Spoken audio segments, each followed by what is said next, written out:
N'a pas regretté Israël, soyez Aïcha Mbaki, soi-disant Israël. Israël a une mission, il y a une maïanti, salité. Les leçons ont comme au fin, ma chère, encore regretté. Je regrette beaucoup. Parce que, Azam Mouto a dit salité en Afrique TV, na monaki et Koyana, Allah Zanzambete. Allah, c'est une incarnation, il y a Satan. Bajana kitoko bajala na Congo mbinga.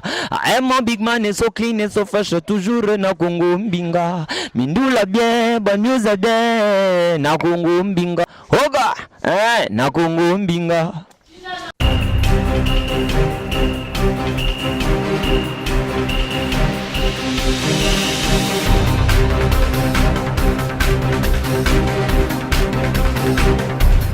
Mesdames et messieurs, bonsoir et bienvenue dans cette émission Parole en ligne qui vous est présentée par Bellhomme L'Oignon. Mesdames et messieurs, je vous invite aujourd'hui de suivre cette émission autre vous allez le tout droit nabi parce que nous allons recevoir pour vous les pasteurs mâchoire en colo que tout le monde connaît. Batoizo landa bango so baby Beni Mayama l'évangéliste depuis Belgique Ayebi Muto Nozo le Bela pasteur mâchoire en colo azali bongo confrère il y a Boulomora va travailler à l'autre, sur l'année sans plus tarder, nous allons approcher de invité.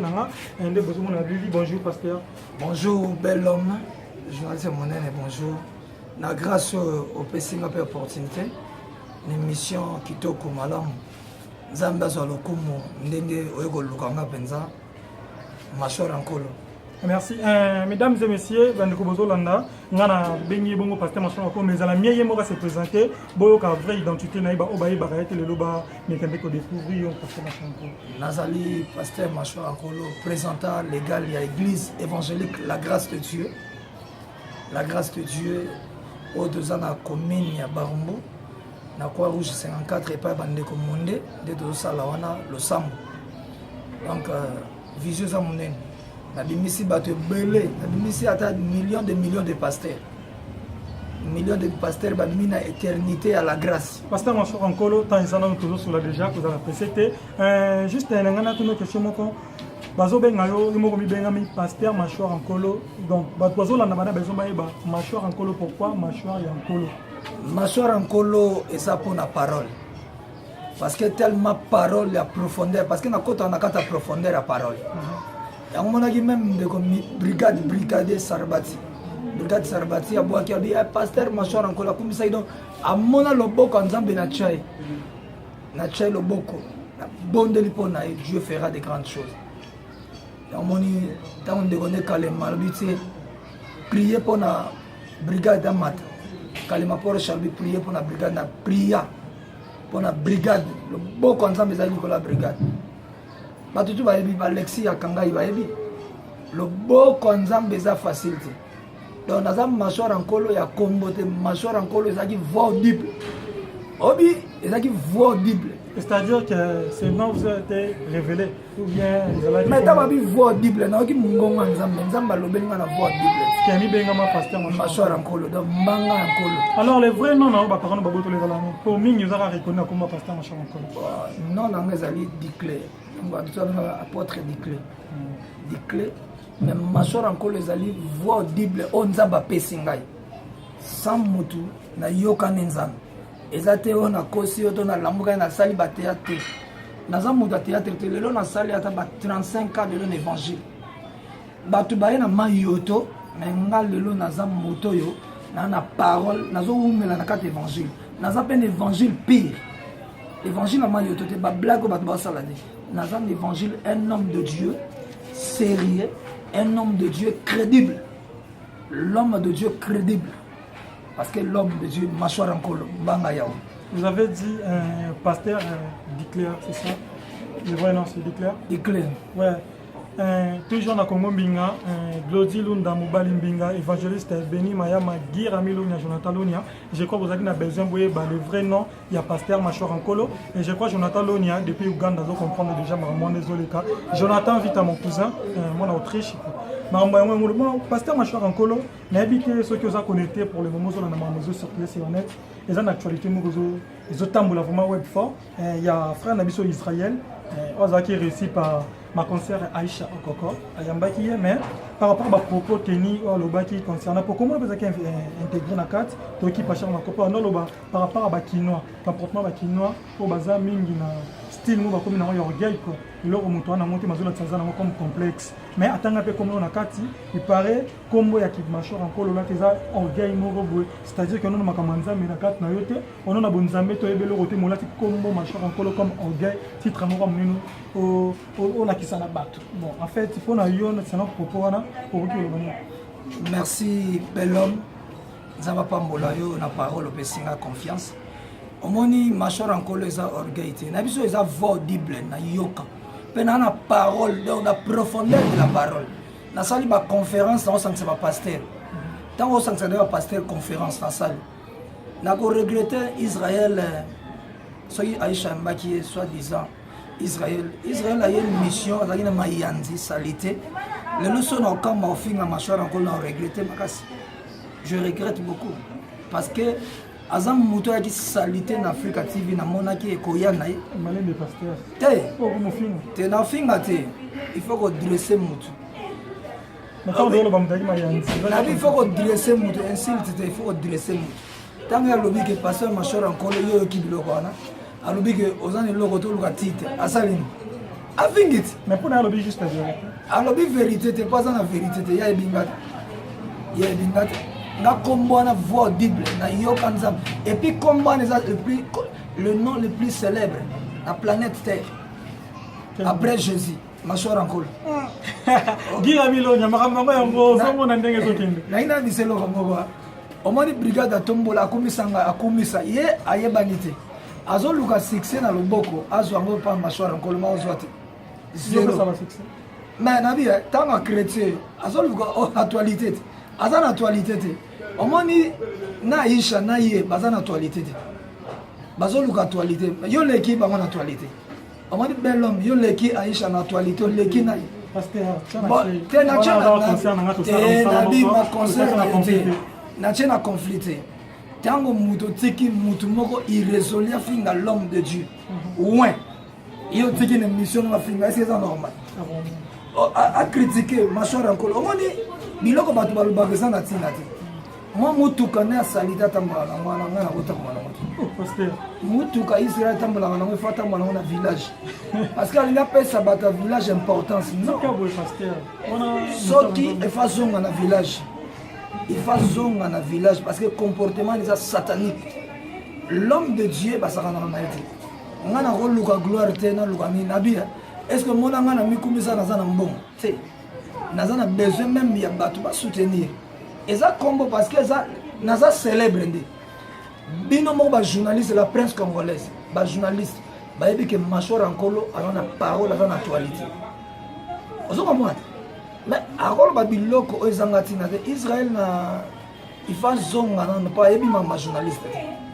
ayebe lokote ayana Africa TV ayebe lokote atena canal kin ayebe lokote Israël on va dire que machor encore abi oyebe lokote parce que kosakana na l'homme de Dieu parce que oyebe lokote oyana na Africa TV na monondo ya salité oyo kozoma mutuka na salité ya kimbambala wana ponga na kota mwanelo kanimana na kota mwanelo kanimana ça c'est un homme de Dieu na respecter batu maintenant au déborder il faut na zone sur la ligne il faut na zone sur ba film vous comprenez donc ba ça na jeter parce que ayebe lokote azo loka actualité mais on actualité batu tout ba critiquer nga ba actualité ba zinda na mai. Voilà, c'était les propos du pasteur Machor Ankolo, Nenye Bossi Kolanda, à l'objet Israël, Azan et Logoté, Israël, Ayebi et Logoté, bah tout le monde a ramassé l'anzambete, bah sakana ramassé l'anzambete. Voilà, on a profité pour saluer Guy Ramilonia. Je vous invite tous de vous abonner sur www.congombinga.com. Donc, chaîne Nabino, on a beaucoup, vous abonner pour ne rater aucune actualité. Tous autres continuez toujours avec le pasteur Machor Ankolo parce que nous sommes venus, il est toujours développé, il est toujours sur le net. Pasteur Machor Ankolo. Si on a mis en soin les qui n'a pas remballé à cause Nabi Aza irrésolu parce que Israël Aza irrésolu. Un homme est censé Aza est censé irrésolu. Il faut en avoir respect. Quand on parle de bêtises, kozwa komba mashwara nkolo te parce que ça célèbre kokani na kombo note kombo na yo eza komba basenzi ekokani na mashwara nkolo te mais Israël non les autres non qui non Israël ya Satan aza Israël nzambe te eza Israël moko diabolique satanique aye na TV ayebe loko te ayebi kosala émission te ayebe loko te ani a profiter na gaz ya kombo wana obi bato ebele basakana lelo tokende même na toilette na binga basaleli nga barevi mindele basaleli nga barevi basali barevi partout nazoloba solo même na France nga balanda nga ye baolande moko nani ayebi azoluka toilette na bi muta ndenge wana aza irrésolu aza incrédule aza muto bayebi ete donc azoluka profiter na l'homme de Dieu parce que ngai nzamba benga ngai azwa ta pasteur na bango na simbe na parole na bimise mwana ekodimi. Voilà, je crois toujours continuer toujours pasteur Machon Nkolo avant de recevoir yo avant de émission na oka ki ozota na Congo ya Karim Mokonzi parce que nga atanga komba mutu no ba Karim Mokonzi mais qu'est-ce qu'il y a Karim Mokonzi s'appelle roi irrésolu lokola ye parce que azwaka nga na lati ba kuir na nga na lati nga za pasteur na za beta ba kuir la costume moi léopard de ça ba luka na bonde ay pasteur on a prié ki beta sko ba kuir na ya na mission na beti ba kuir te baso beti ba kuir ba peso mbonga lupango ko somba lupa o somba ba kuir na bital do punition za ba beta ki non ba pemisa ki non na chaîne so ile la zone ngam na zongi si o ko na saka vanda nan so yo zongi se ndengeni parce que tu sais que ko na vanda nan donc mi be ko utaki wana zaki ma mafalite zaki yo no to pesa ki vanda na vanda wana j'entends ma faute je crois comme ça donc tinde Karim na zoki suspension zaki ma mafalite zaki na bondela nzamba bete na etika mugen nzamba bete na parce que bete na film parce que ba sala na actualité na loyenge mais pasteur Machon Nkolo mambo bozo yeba nazoyeba makambo na oloba nzamba beta ye Israël nzamba kubeta ye Aisha nzamba kubeta ye Karim Tuba nzamba kubeta bango nabi tant yo tika émission na yo ataza concert na yo Aisha ebinga c'est un nom de Dieu ayaminga na émission na yo na pesa ke ba célébrité mais tant que zambi un irrésolu le quoi Israël bo sa émission Israël qui na Africa TV à Longoli ayena canal qui ayebe logote mais si le là nga chrétien l'homme mais na regretter tant aye na monenda ye na mission azaki ne logote azana na mutuka na zana ngo na kotambola na mutu za mutu ka salite mutu ko na tambola na ngo eza biloko mbokeli vanité de vanité mais na kotambola loko salite ne ti tsara tambola na ngo eloko na fa bua kango batumba ngo moto mais pasteur surtout la bien moi te mo mozo lo beza dignité pour un homme de Dieu il y a quoi insulter soit critiquer mutu homme de Dieu zamoto ali basambela kati ate ya sango malamu aza incrédible asambela na message asambela na message est-ce qu'on a lobby pardonner 77 fois c'est-à-dire attends on t'a salué ma belle pour qui va pardonner ye au moins le pardon est une puissance qui libère va pardonner mais ba zongi si mutu na nzela yesu abetaki bato fimbo kolo yesu abetaki bato fimbo na ta mutu abongaki azwi fimbo amoni ke na ndaka tata ekomi ndaka commerce aza mosali azaka mosali ti aza na brana misu mina sambelaka ti amoderaka ti mais aza païen omoni bato mingi baza na mitema mabe envers biso nga na monenda ye napesi bagloire lelo abimbisi na impact ya mbinga na otombola ye na kotala na kisasa na kisasa na nayebi nabi Israël mutu moko ayebi na kisasa sa te aza loko te ayebani na kisasa te babiso bamashora nkolo nayebi epa yambanga aye boye na biso bato bajournaliste ebele na yambi bango na bimisi bango te na miso bato ozomona tala Mariana aza na bajupe Mariana respecta bato excuse nga belom nayebisa Mariana yaka olukanga ntina bajupe na ya talo ayeba olukanga ye apesanga respect ye mwa mutuka na salite wana Israël aza nango ozomona mutuka salite azobanga bato te pana il faut respect ata yo nde ozala omoni yo olukanga pana orespecte ngai omoni eloko alobi eza mabe parce que oke tout droit na bi oke gauche droite tout droit na bi parce que mashwara nkolo mutu mwa afingi yo natala boye irrésolu ya Israël c'est irrésolu. Voilà, pasteur, le message est passé. Chaque fois, nous mon pote. Donc, on est toujours ensemble. Alex Akanga Imove, Shana Bajika, Valobi, camarade Yaya Grâce et la patronne Ilunga, Mouba Moro de Luxe. Plus que Mungala de Luxe, je te salue mon pote. Juste pasteur, ma soeur Nkolo, toujours nous avons juste Yoni Nivenezo à l'Etenaï parce qu'il y a tout et Zara, ça ne va pas, bras de fer.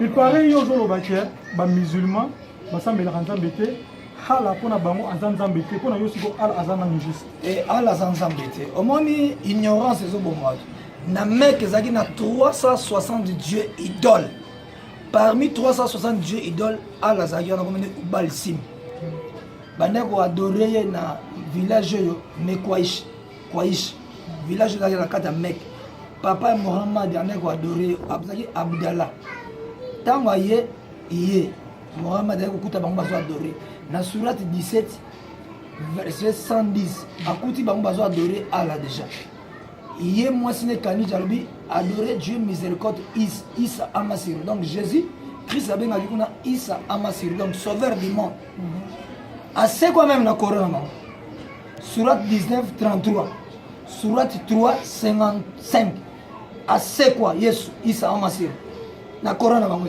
Allah azana bana misatu ya basi ala bota ala dans surat 53 verset 18 à 20 azana bana ne komone uza manata alanat vraiment bien la révélation parce que on va apprendre ma bible mais quoi expliquer nous autres peut profondeur ma ala zanzambete ala c'est un dieu de Dieu ben bango Dieu nini Dieu de croissant lune Dieu de lune croissant bazana moi sine alif lam ram c'est déesse de soleil au moment na mosquée bacha croissant lune na soleil donc azanza mbete bazo adorer za bible bi okoyi ko gumba mela sanza te mais yé ala zo gumba mela sanza azo jire na sanza mais yeso jire na sanza te albi mutako bika pona kwanga te match 4-4 mutako bika na malobe ko mnokanza nzamba omoni nzamba jire donc yesu masi abi mutako bika na mnoka maloba zima mnoka nzamba ala zanza mbete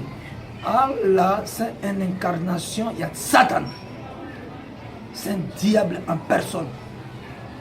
Ce qui va tout ensemble à Allah, il fait. Bandi Mela Isa Amasik. Surat 19, 19. Ange Abimeli Maria, de robot à Moutoza Monsanto. Il y a un album qui n'a vu Allah Azanzambeti. Parce que Isa n'a c'est quoi?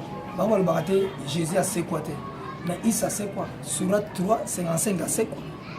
Surat 19, 33. Il s'agit de prophétie. Il y a la surat 3, 55. Il y a c'est quoi? Ozomon. Babi Nzambe na bango sala batu na maya mukongo mibali. Surat 16, 4. Na tuna bango pour création na création différence ni. Ba ko répondre ngati. Pour création zali moi sambali ba osangana. Ba bota. Création zali ozui mabele, osali mutu nzamba zwaki Adam. Azui mwasi mobali asali azui mukua ya mobali asali mwasi moni création pour création donc mona ke nzamba zanzambe na bango ya ba abota nzamba abota ka donc azanzambe te c'est ça on connaît mutu parce que azam mutu azana combien de chromosomes na tuna docteur Kalingunda ana combien de chromosomes na tuna même Shadrach Akangai to Alexis Akangai na tuna ben na Romana ke azanzambe te Yesu azanzambe Colossiens chapitre 1 verset 16 yenda keli ozomonana te Seigneur Jésus Colossiens 2 verset 9 albi toute la plénitude de la divinité vandikatnaï onzambe nyoso zakatnaï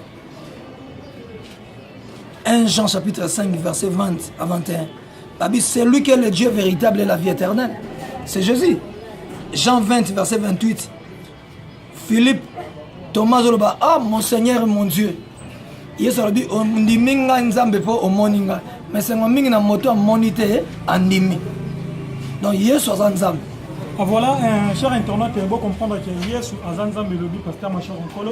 Alors bi ba o nyonso bazo croire na hala ba ko mériter li felo parce que ala nzambe te ala zamuntu abotaka azana mai na makila o nyonso biso batutoza nango donc voilà. Pasteur ma chère Nkolo message neko kozani na ba musulman bato ba s'intégrer na islam o ba croire kana hala message neko kozani parce que pour le on la ba on a kata ignorance o bazana o sani bandi mela Isa Amasiro sauveur du monde Isa Amasiro yenda za mobikisi surat 19 message ange ayaki surat 19:33 liseko yali prophétie eko fukisama na surat 3:55 donc askufaki asekui azana bombo bandi mela Isa Amasiro so ndimeli Isa Amasiro te na islam bokendeli feu ala botaka ala zana double sexe